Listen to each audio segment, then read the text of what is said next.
ایک دفعہ کا ذکر ہے، ایک پرامن فارم پر ڈوٹی نامی بطخ کے بچے نے جنم لیا۔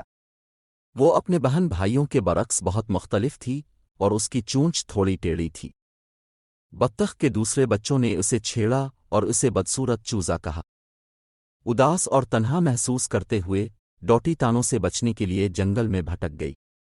وہاں اس کی ملاقات اولیور نامی ایک عقلمند بوڑھے الو سے ہوئی، جس نے اس کی ظاہری شکل کو دیکھا اور اس کی نرم روح کو پہچان لیا۔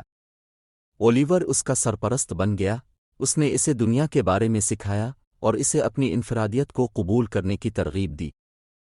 جیسے جیسے ڈوٹی بڑی ہوئی، اس نے تالاب میں خوبصورتی سے تیرنا سیکھ لیا اور وہ حیرت انگیز طور پر پرواز میں تیز تھی۔ یہاں تک کہ اس نے معلوم کیا کہ اس کے پاس گانے کا ہنر ہے، اور اس کی سریلی آواز نے اسے سننے والے سب کو اپنی طرف کھینچ لیا۔ آہستہ آہستہ دوسرے کھیت کے جانور بھی اس کے ساتھ نظر آنے لگے اور اس کی تعریف کرنے لگے کہ وہ ایک نرم دل بطخ ہے۔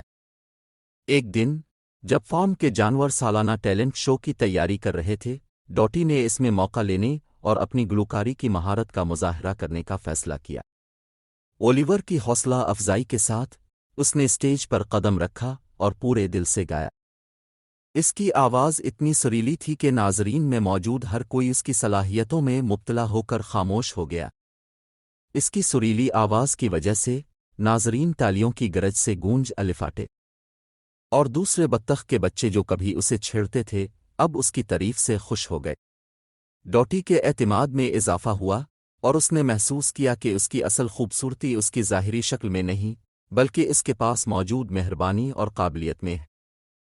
اس دن سے ڈوٹی فارم کا ایک پیارا رکن بن گئی، اور اس کی کہانی فارم سے بہت آگے پھیلی، جانوروں اور انسانوں کے دلوں کو یکساں چھوتی ہے، اور اس طرح بدصورت بطخ خوبصورتی کی علامت میں تبدیل ہو گئی، ہر ایک کو یاد دلاتی ہے کہ حقیقی خوبصورتی اندر ہے اور یہ کہ مختلف ہونا برا منانے کی چیز ہے۔